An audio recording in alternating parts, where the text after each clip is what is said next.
मंगळ कृष्णराव गिरधर राहणार आर्वी. मी एक स्वतः शेतकरी असून हे केंद्र सरकारने GST संदर्भात जो निर्णय घेतलेला आहे हा माझ्या दृष्टीने आणि शेतकऱ्यांच्या दृष्टीने हा हिताचा आहे. पहिले 28% GST किंवा 18% GST होती.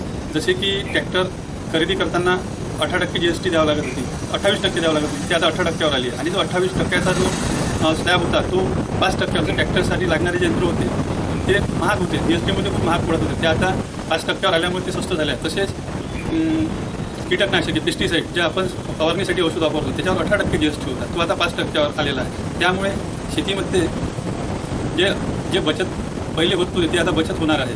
तसेच ठिबक सिंचन, तुषार सिंचन यावरही सरकारने GSTचा दर कमी केला आहे. त्यामुळे जो सरकारने या शेतकऱ्याबाबत जो GSTचा जो निर्णय घेतलेला आहे आणि जो 23 तारखेपासून लागू होणार आहे तो आमच्या शेतकऱ्यांच्या दृष्टीने हिताचा आहे. त्यामुळे सरकारचे हा जो निर्णय त्याचे आम्ही स्वागतच करतो.